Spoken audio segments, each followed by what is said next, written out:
கடும்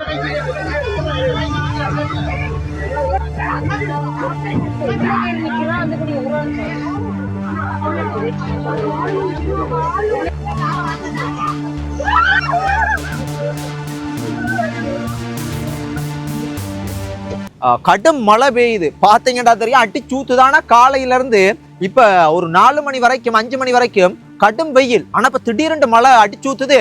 ஆனா நாங்க இப்ப என்ன கதைக்க வந்தோம்டா, ஜனாதிபதியை வாழ்த்து, ஒரு ஜனாதிபதி இந்த அரசாங்கத்தை வாழ்த்துறதுக்காக தான் நாங்க கதைக்கிறதுக்கு வந்தோம். ஏனென்றா மாலைதீவுக்கு ஜனாதிபதி போயிட்டு வந்து அப்ப அவரோட பாதுகாப்புக்காக போன 7 போலீஸ் உத்தியோகத்தர்கள் இந்த கட்டுநாயக்க விமான நிலையத்துல இருக்கிற ஒரு இந்த வணிகம் சம்பந்தப்பட்ட கடைகள்ல தவறான முறையில், அதாவது ஒரு சட்ட விரோதமா சில முக்கியமான பொருட்களை வாங்கியிருக்கிறாங்கண்டு அவங்களாம் அந்த வேலையில இருந்து இடைநிறுத்தப்பட்டிருக்காங்கண்டு உண்மையாவே நல்ல அரசாங்கம் அப்படின்னு வாழ்த்துவோம். அந்த ஒரு விஷயம், அந்த செய்தியை கதைக்க தான் வந்தேன். ஆனா இப்பதான் ஒரு விஷயம் ஒன்று வந்தது. என்னண்டா, ஒரு பஸ்ல வந்து நிறைய ஆட்களா இருக்கிறாங்க. என்னையா நடக்குது நாட்டுல? காவல்துறை என்ன செய்யறாங்க? ஒரு பயமும் இல்லை. பார்த்தா எவ்வளவு கடும் கோபம் வருது. யார் மேல கோபம் வருதுண்டா, அரசாங்கத்துல இருக்கக்கூடிய இது சம்பந்தப்பட்ட முக்கியமான அதிகாரிகள் என்ன செய்யறாங்க, காவல்துறை என்ன செய்யறீங்க காவல்துறை? இப்ப பார்த்தோம்னா அவ்வளவு கவலையா இருக்கு. ஒரு பஸ்ல மக்கள் எல்லாருமே வந்து சீட்ல இருக்கிறாங்க, அது இல்லாம இடம் இல்லாம பஸ்ல நிக்கிறாங்க. ஒரு 2-3 பேர் வந்து பெரிய கத்தி எடுத்து பஸ் உள்ளுக்கு ஏறி ஒரு ஆள் அப்படியே ஒரு முகமூடியும் இல்ல ஒன்றும் இல்லை, அப்படியே முகத்தை காட்டிக்கொண்டு பயம் இல்லாம அவனை பஸ்ல இருந்து இறக்கி தலையில அடிச்சு ஒரு பைக்ல ஏத்தி கடத்தி கொண்டு போறானுங்க. என்ன நாடு இது? இதா சுதந்திரம்? இதா பாதுகாப்பு? என்னங்கடாப்பா இப்படி இருக்கிறீங்க? நாடு எங்க போகுது?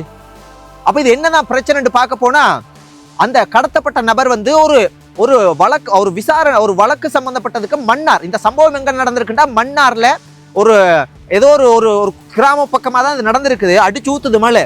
என்னண்டா, ஒரு நீதிமன்றத்துக்கு போயிருக்கிறார், மன்னார் நீதிமன்றத்துக்கு போயிட்டு அவர் வழக்கு, ஏதோ ஒரு வழக்கு முடிஞ்சு தனியார் பேருந்துல வந்து வீட்டை போயிருக்கிறேன். வீட்டை போகும்போது அந்த பஸ்ஸை மறிச்சு ஒரு பைக்ல 3-4 பேர் வந்து பெரிய கத்தி அந்த நபரை வந்து பாத்தீங்கன்னா அவ்வளவு சனமும் பார்த்து கொண்டு இருக்குது.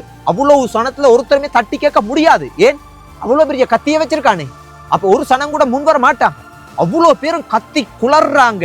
மன்னார்லயா கடத்தி கொண்டு போறான். எப்படி? பைக்ல ஏத்தி தலையில அடிச்சு.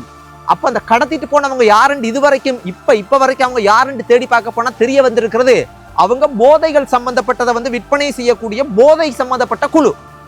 பாருங்க, ஒரு போதைகளை விற்பனை செய்யக்கூடிய ஒரு குழு, ஒரு முகமூடி இல்ல, ஒரு ஹெல்மெட் இல்ல, அவன்கிட்ட முகத்தை நல்லா அழகா தெளிவா காட்டிக்கொண்டு ஒருத்தனை வந்து மிரட்டி இந்த பெரிய கத்தியால வந்து கடத்தி கொண்டு போறான். அப்ப காவல்துறை என்ன செய்யுது? இப்ப இந்த சம்பவம் நடந்தது நேத்து பின்னேரம் நடந்திருக்குது. ஆனா இன்றைக்கு வரைக்கும் அவங்க கைது செய்யப்பட்டிருக்காங்களா? அப்ப அந்த நபரை கொண்டு போய் கொண்டானுகளா, என்ன செஞ்சானுகள் என்று தெரியாது. என்ன நாடுது? என்ன காவல்துறை? என்ன சட்டம்? ஒரு நீதிமன்றத்துக்கு போயிட்டு அவன் வீடு திரும்புறதுக்கு ஒரு பாதுகாப்பு இல்ல ஒரு பொதுமகனுக்குண்டா எங்க போய் சொல்றது? கோபம் மட்டும் இல்ல, இந்த மன்னார் மாவட்டத்துக்கு பொறுப்பா இருக்கிற பாராளுமன்ற உறுப்பினர் இது என்ன பிரச்சனைன்றதை பார்த்து அந்த கடத்தப்பட்ட இளைஞர் உயிரோடு இருக்கிறானா, விடுவிக்கப்பட்டிருக்கானா, என்ன நடந்தது, அந்த குழு யாரு, திட்ட தெளிவா முகமெல்லாம் தெரியுதானே.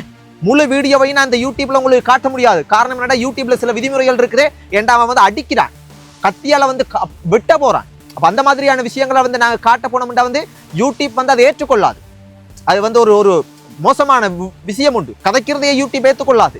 ஏன்னா யூடியூப் வந்து இந்த வீடியோக்களை பார்க்குற மக்களுக்கு பாதுகாப்பு, ஒரு நல்ல உணர்வு ஏற்படணும் என்ற ஒரு விதிமுறைகளை தான் வச்சிருக்கிறாங்க.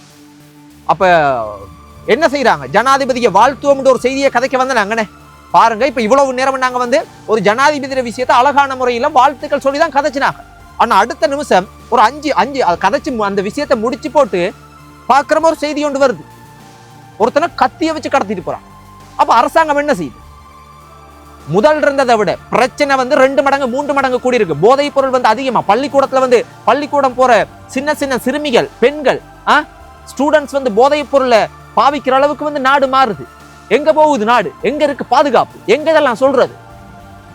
இதெல்லாம் வந்து இந்த மாதிரிக்கு முதலாவது மன்னார் மாவட்டத்தில் இருக்கக்கூடிய பாராளுமன்ற உறுப்பினர் என்ன செய்யறேன் வீட்டை தூங்குறதுக்கு இருக்கிறீங்க. இது சம்பந்தப்பட்ட விஷயங்களை வந்து முழுமையா வந்து காவல்துறைக்கு வந்து ஒரு பிரஷரை கொடுத்து, அழுத்தத்தை கொடுத்து அது யார் கடத்தின குழு யார், அவங்க என்ன பிரச்சனை, என்ன சிக்கல், கடத்தப்பட்டவன் வந்து நல்லவனா இருந்தாலும் சரி கெட்டவனா இருந்தாலும் சரி என்ன விஷயம்ன்றதை பார்த்து மக்களுக்கான பாதுகாப்பு உறுதி செய்யப்பட்டிருக்கான்றதை வந்து அங்க வந்து அந்த வீட்டுக்கு அந்த பிரச்சனையை வந்து முழுசா வந்து முதலாவது மக்களுக்கு ஒரு தெளிவோட்ட கொடுக்கணும். அரசியல்வாதிகள் அரசாங்கத்தினுடைய தரப்பு சொல்லணும்.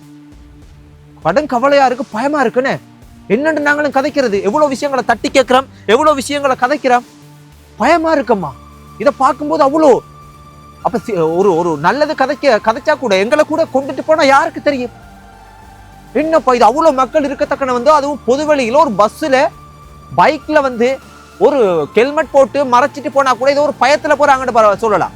எந்த ஒரு ஹெல்மெட்டும் இல்லாம பெரிய வாள் எடுத்து அவனை பயமுறுத்தி ஏத்தி தலையில அடிச்சு கழுத்துல வெட்ட போய், இதா நாடு, இதா பாதுகாப்பு, இதுதானா மாற்றம், இதுதானா அனுரவினுடைய அரசாங்கம், இதுதானா மக்களுக்கான பாதுகாப்பு, இது காவல்துறை என்ன வீட்டை தூங்குறீங்களா?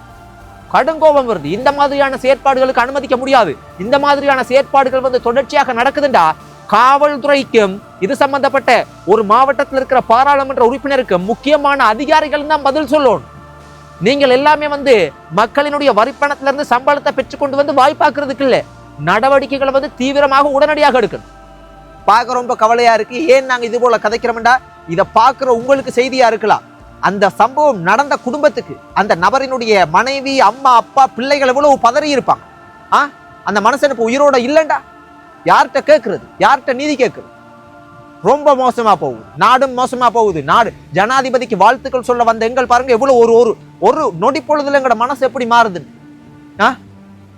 சும்மா கட்டுநாயக்க விமான நிலையத்துல வந்து ஊழல் ஒழிக்கிறதுக்கு வந்து வணிக எதிரிலேயே வந்து அதை வாங்கினாங்க இதை வாங்கினாங்க, சேவையில இருந்து இடைநிறுத்தனம் என்ற கதையெல்லாம் ஒரு ஓரமா வச்சு போட்டு இந்த மாதிரியான நடவடிக்கைகள்ல கவனத்தை செலுத்துது.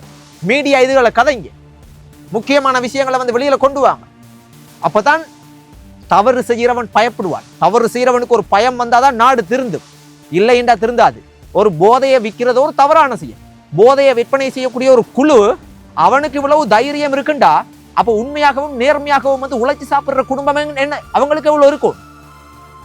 இந்த மாதிரி எல்லாம் அனுமதிக்க முடியாது. இந்த மாதிரியான தவறுகள் நடக்க அரசாங்கமும் காவல்துறையும் அரசாங்கத்தினுடைய தரப்பில் இருக்கக்கூடிய அதிகாரிகளும் பாராளுமன்ற உறுப்பினர்களும் எந்த மன்னார் மாவட்டத்தில் இருக்கக்கூடியவங்க பதில் சொல்லணும்.